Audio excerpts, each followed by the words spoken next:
जय हिंद दोस्तों। मैं नवीन मेहता मैं अपने यूट्यूब चैनल पे आपका वेलकम करता हूँ। फ्रेंड्स, इस वीडियो में हम लोग बहुत ही इम्पोर्टेंट घटना को या प्रोसेस या प्रक्रिया जो चल रही है बिहार में, वो नीतीश कुमार ने चालू किया है। जातीय जनगणना।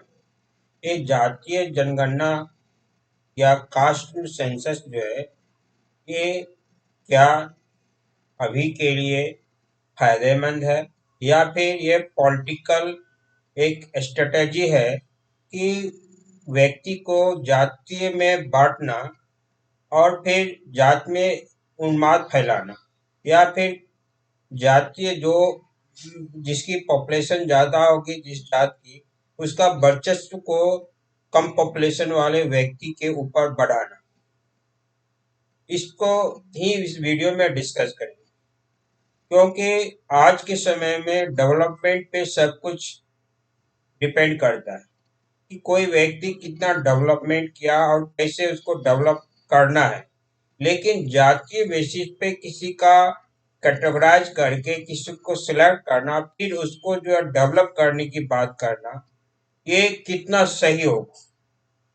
क्योंकि आज जो है कई क्षेत्रीय पार्टी का डेवलपमेंट हो गए हैं बिहार में या यूपी में हो गए थे, या बेसिकली अभी बिहार और यूपी में देखें बहुत से क्षेत्रीय पार्टी। दूसरे स्टेट के में देखेंगे तो आप जो है क्षेत्रीय पार्टी बहुत कम होते हैं, लेकिन बिहार और यूपी में सबसे ज्यादा क्षेत्रीय पार्टी है और सबसे ज्यादा जातीय बेसिस पे क्षेत्रीय पार्टी है। और ये क्या डेवलपमेंट को रोकता है? क्षेत्रीय पार्टी होने से किसी भी प्रोसेस या डेवलपमेंट का जो प्रोसेस होता है उसको रोकता है, या फिर ये वर्चस्व को बढ़ावा देता है? इसी को इस वीडियो में डिस्कस करेंगे। इसलिए आप पूरा वीडियो देखिए और जानिए कि जातीय जनगणना से क्या फायदे हो सकते हैं और क्या लॉस है, और नीतीश कुमार फायदे के लिए कर रहे हैं कि लॉस के लिए कर रहे हैं, और इनका नीतीश कुमार या आरजेडी का क्या महत्वाकांक्षा है इस जातीय गणना जनगणना में, इसको इस वीडियो में डिस्कस करें। अगर आपने मेरा चैनल सब्सक्राइब नहीं किया तो मेरे चैनल को सब्सक्राइब कीजिए, और वीडियो देखने के बाद आप अपना कमेंट बॉक्स में जरूर कमेंट कीजिए कि आपको कैसा लगा वीडियो। तो आइए, जैसा कि मैं बताया कि नीतीश कुमार ने जातीय जनगणना शुरू की है। आखिर नीतीश कुमार को इतना समय के बाद, मीन्स आज 50 से 60 साल लगभग हो गए, उस पहले जो है जातीय जनगणना हुई थी, और फिर जातीय जनगणना किसी भी जगह पे नहीं हुई, और केंद्र सरकार भी कभी नहीं चाही कि हम जातीय जनगणना कराएं। लेकिन आखिर नीतीश कुमार के दिमाग में अभी उनका पॉलिटिकल करियर समाप्त हो रहा है, और फिर वो पॉलिटिकल कमजोर भी हो चुके हैं, तो फिर उनको जातीय जनगणना की क्या जरूरत पड़ी? क्या वो जातीय जनगणना जो बोल रहे हैं कि हम प्रत्येक जाति को सेलेक्ट करेंगे और प्रत्येक जाति का स्टेटस जानेंगे, फिर वो जो स्टेटस के बेसिस पे उस पर डेवलपमेंट की बात करेंगे? तो कहने की यहाँ बात है, सबसे पहला बात कि आज 17 साल हो गए आपके मुख्यमंत्री का, और 17 साल मुख्यमंत्री होने के बाद अब आके अभी आप डेवलपमेंट की बात अगर एक्सेस करना चाहते हैं या असेसमेंट करना चाहते हैं, तो ये आपके शर्म की बात है। और वो भी डेवलपमेंट आपको जातीय बेसिस पे खोज के करना चाहते हैं, तो वो भी शर्म की बात है। क्योंकि अभी जो है अगर आप जातीय जनगणना कराएंगे और पब्लिश करेंगे जातीय बेसिस पे जो पॉपुलेशन होगा उसका जो है, फिर ऐसा भी साइड इफेक्ट होगा कि जो जाति का ज्यादा पॉपुलेशन होगा वो अपने आप को वर्चस्व शक्तिशाली मानेगा, और फिर वो अपना ज्यादा भागीदारी मानेगा पॉलिटिकल सेक्टर में। दूसरा जो है वो गवर्नमेंट सेक्टर में भी ज्यादा भागीदारी मानेगा। तो फिर जो है अब वहां पे ज्यादा भागीदारी मानेगा, तो जो कमजोर सेक्शन है या जो कमजोर जाति होगा उसका तो ऑलरेडी वहां पे कम जो है ना भागीदारी होगी। और ये भागीदारी से अगर आप डिवाइड करना चाहते, सोशल इंजीनियरिंग आप बेटर वे में नहीं करना चाहते, तो शायद ये आपके लिए बहुत बड़ा घिनौने एक्टिविटी है। क्योंकि पहले का समय एक अलग समय था कि आज 50 साल पहले या 60 साल पहले एक अलग समय था कि उस समय में जाति एक ही लेवल पे थी। लेकिन अब जो है हर व्यक्ति अपना जात नहीं बताना चाहता।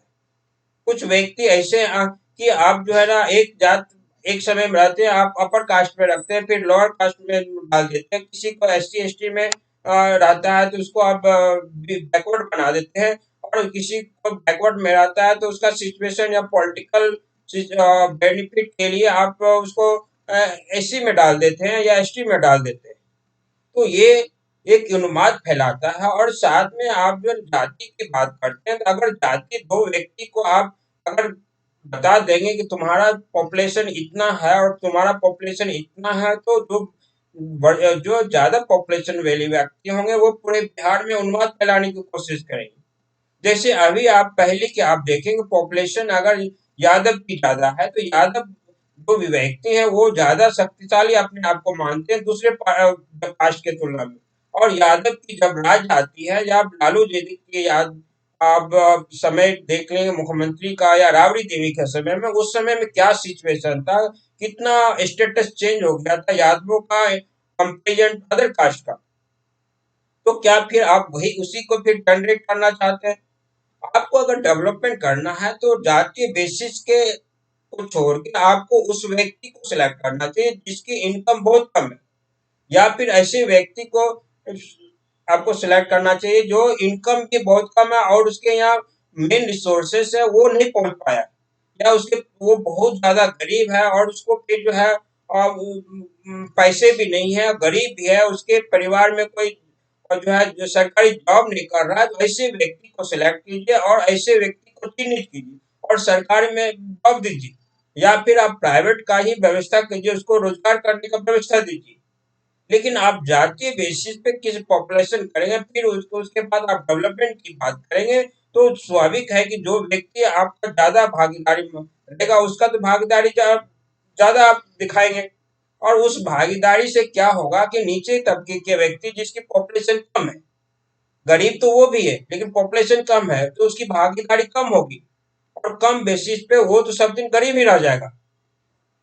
क्योंकि आज आप देख रहे हैं कि सिचुएशन जाति बेसिस पे समीकरण रहते हुए आप 17 साल से मुख्यमंत्री के पद पर बैठे हुए पाला बदलते हुए, और इधर से पाला बदल के उधर, उधर से पाला बदल के उधर, और कास्टिंग का शक को आप जो है इसको जो है ना पॉलिटिकल वे में बना दिया है। ये कास्टिंग पॉलिटिकल वे में नहीं होना चाहिए, क्योंकि कास्ट का यूज पॉलिटिक्स में नहीं होना चाहिए। क्योंकि कास्ट एक एंसेस्टर सिस्टम है जो आदमी को जिस जन्म में लिया है, जो गवर्नमेंटल सिस्टम। लेकिन कास्ट भी चेंज होती है। एक स्टेट में जो व्यक्ति लोअर कास्ट में जो है बैकवर्ड में आते हैं, वो अदर कास्ट जो में बैकवर्ड में दो पार्ट में अगर अत्यंत पिछड़ा जाति बोलिए या पिछड़ा जाति, तो एक स्टेट में अगर अत्यंत पिछड़े जाति बात है, अदर स्टेट में पिछड़ी जाति बात है। तो फिर आप अपने आप में एक स्टेट में एक ही स्टेट के व्यक्ति को दूसरे स्टेट के व्यक्ति में सेम जाति में आप उन्माद फैला रहे हैं। ऐसा भी हो रहा है कि आप घृणित पैदा कर रहे हैं। क्योंकि एक व्यक्ति अगर समाज में बैठेगा और दूसरा व्यक्ति कास्ट का व्यक्ति समाज में बैठेगा, तो आप उसको एक जगह डिफरेंसेस क्रिएट कर रहे हैं कि भाई तुम इस जात के हो, तुम उस जात के हो, तुम उस जात के हो तो तुमको इस तरह की भागीदारी मिलेगी, तुम उस जात के हो तो उस तरह की भागीदारी मिलेगी, और भागीदारी का भी लिमिटेशन कर रहे हैं। लेकिन एक सोशलिज्म अगर करना चाहते, सोशल इंजीनियरिंग करना चाहते हैं, तो सोसाइटी में जो पीपल है, सभी तरह के पीपल है, उस व्यक्ति को आप सर्च कीजिए कि जिसकी इनकम बहुत कम है, जिसको मेन रिसोर्सेज रहने के लिए खाने के लिए नहीं है, जिसके घर में जॉब करने वाले नहीं है, यानी जॉब नहीं है, वो उसके बच्चे नहीं पढ़ पा रहे हैं या स्कूल नहीं जा रहे हैं, तो ऐसे व्यक्ति को सर्च कीजिए और ऐसे व्यक्ति पे ज्यादा इम्फेसिस कीजिए। यहाँ पे जाति का डिफरेंसेज नहीं होगा, लेकिन आपको तो वोट बैंकिंग का जो है वहां पे काम करना है। वोट बैंकिंग के बेसिस पे आप जो है कहते हैं कि हम कुशवाहा और कुर्मी कर्मी से लव कुश का समीकरण करने वाले हैं। लव कुश समीकरण, आप लव कुश के अगर मुख्यमंत्री हैं, अदर कास्ट का भी तो आप बिहार के मुख्यमंत्री हैं, लव कुश का तो मुख्यमंत्री है नहीं आप। अगर तेजस्वी यादव कहेंगे एमवाय समीकरण का हम जो है ना मुख्यमंत्री बनेंगे, तो फिर दूसरी जाति का डेवलपमेंट क्या होगा? आप तो एमवाय का ही केवल जो है डेवलपमेंट करेंगे।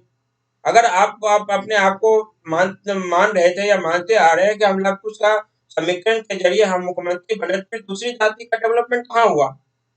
यही कहावत है कि आज लगभग 17 साल से आप मुख्यमंत्री रहे हैं, फिर भी बिहार जो है एक गरीब राज्य है, और आज भी आपको सेंटर के सामने भीख मांगना पड़ रहा है और भीख के कटोरा लेके जाना पड़ रहा है कि हमको विशेष राज्य का दर्जा दीजिए। अब ये शर्म की बात है कि जो व्यक्ति 17 साल से मुख्यमंत्री हो और अपने आप को सोशल इंजीनियरिंग करने वाले व्यक्ति हो, वैसा व्यक्ति जो है भीख मांग रहा है आज भी, जो इस बात के लिए कि हमको विशेष राज्य का दर्जा होता। ऐसा क्यों? क्योंकि आपने डेवलपमेंट नहीं किया। आपने एक आदमी को कास्ट बेसिस पे डिवाइड कर दिया और कास्ट बेसिस पे डिवाइड करने के बाद उसके डेवलपमेंट की बात नहीं की, केवल वोट बैंकिंग की बात की कि हम इस कास्ट को अगर ज्यादा फेवर करेंगे या ज्यादा पॉपुलेशन है तो हम जो है उस कास्ट का वोट लेके हम गद्दी पर बैठे रहेंगे, डेवलपमेंट जाए कहीं भी जाए, लेकिन हमको कास्ट के नाम पे तो वोट तो मिल जाएगा। आपने समीकरण तैयार किया कि हमने लव कुश का समीकरण है, लव कुश के समीकरण के बेसिस पर लगभग 14% जो है अब वो लोग जो है तो 14% एक तरह से वोट आ जाएगा, फिर मुस्लिमों का वोट आएगा तो हम शासन कर लेंगे। लेकिन उसका डेवलपमेंट क्या होगा? आज भी जो है लगभग उसका समाज में जाके देखिए, जो अपने बल पे सामर्थ्यवान हुआ है, ना कि गवर्नमेंट के बेनिफिट या गवर्नमेंट ने उसको ध्यान दिया है कि तुम डेवलप करो। क्योंकि इसलिए जो है ना, आपको ज्यादा बेटर है कि अभी समाज चेंज हो गया। अब समाज केवल जाति जो है ना, नाम के नाम का चीज है, कोई जाति पे विशेष पे ध्यान नहीं देना चाहता। आदमी डेवलपमेंट पे ध्यान देना। आपको डेवलपमेंट की बात करना चाहिए कि हम डेवलपमेंट की है, कोई भी कास्ट लीजिए। आप एससी की बात कर लीजिए, एससी में ऐसे समाज को, ऐसे व्यक्ति को आप चिन्हित कीजिए जो बहुत नीचे तबके में है, जिसकी इनकम नहीं है, जिसको जो है मेन रिसोर्सेज प्राप्त नहीं है, उसको ज्यादा ध्यान दीजिए। एजुकेशन उसको नहीं मिल पाया है, कोई उस परिवार में बहुत ज्यादा पढ़ा लिखा नहीं है तो उसको पढ़ाने का ध्यान दीजिए, उसके स्कॉलरशिप दीजिए आप। इस परिवार के बच्चे को इनकम जो है ना, इनकम इनकम एक लिमिट कर दीजिए कि इस इनकम से नीचे की जो भी व्यक्ति है उसको हम ये फैसिलिटी देंगे, फिर इस इनकम से नीचे के व्यक्ति है तो हम ये फैसिलिटी देंगे।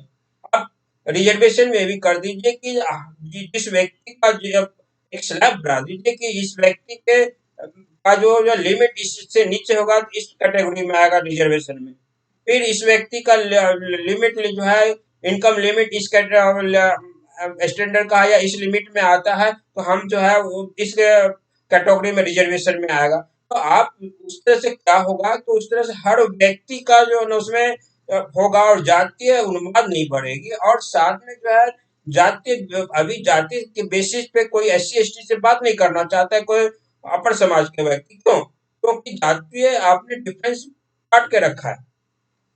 कभी आपको कोई व्यक्ति कहेगा कि हम अम्बा समीकरण को लेके चलेंगे, कोई कहेगा कि हम जो है लव कुश का समीकरण लेके चलेंगे, कोई कहेगा कि हम जो भी पासवान समाज का है उस समीकरण को लेके चलेंगे, कोई कहे कि हम जो है कोई तो मछुआरे समाज का है तो हम उस कैटेगरी के ले गए, तो फिर दूसरा कैटेगरी का क्या होगा? फिर तो सत्य के लिए सब लड़ेंगे। जो अभी बिहार में हो रहा है कि सत्य के लिए सब लड़ रहे हैं। आप अपना कुर्सी बचाने के लिए कभी जो है ना एम्मा समीकरण के पास जाते हैं, कभी दूसरे समीकरण के पास जाते हैं कुर्सी बचाने के लिए। इसलिए कुर्सी बचाना ज्यादा इंपॉर्टेंस नहीं है, पब्लिक का डेवलपमेंट होना चाहिए। आज भी आप जो है पब्लिक के डेवलपमेंट पर ध्यान नहीं देके जो 17 साल से आज यही कॉज है कि आप जो बिहार हर मामले में, नीति आयोग का जो डेटा निकला था, आप खुद कहने वाले हर मामले में जो पिछड़ा हुआ है। यही बेसिस पे आप जो है सेंटर से भीख मांग रहे थे कि हमको जो है विशेष राज्य का दर्जा।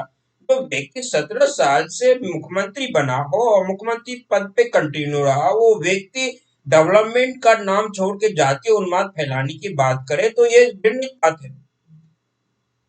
इसलिए जो है ये कितना सक्सेस होगा हमें नहीं लगता है कि जातीय जो है बेसिस पे संसद कोई डेवलपमेंट की बात करेगा क्या, कोई प्लानिंग की बात करेगा। केवल इतना ही है कि सबका डेटा तैयार करना, और जब पॉलिटिक्स का समय आएगा, इलेक्शन का समय आएगा, उस जाति पर ज्यादा जो है ना प्रलोभन देना और उस जाति को अपनी ओर जो है अट्रैक्ट करके फिर उसे वोटिंग प्राप्त कर लेना और गद्दी पर बैठ जाना, उसके बाद फिर जो है उस जाति को छोड़ देना। तो आज जो है हो रहा है और 17 साल से आपके राज्य में हो रहा है। तो फ्रेंड्स, इस वीडियो में इतना ही। अगर मेरा वीडियो इन्फॉर्मेटिव लगा, मेरे वीडियो को लाइक कीजिए, शेयर कीजिए, साथ ही मेरे चैनल को सब्सक्राइब कीजिए, जिससे कि आप मेरे चैनल से जुड़ सके। Thank you. भारत माता की जय।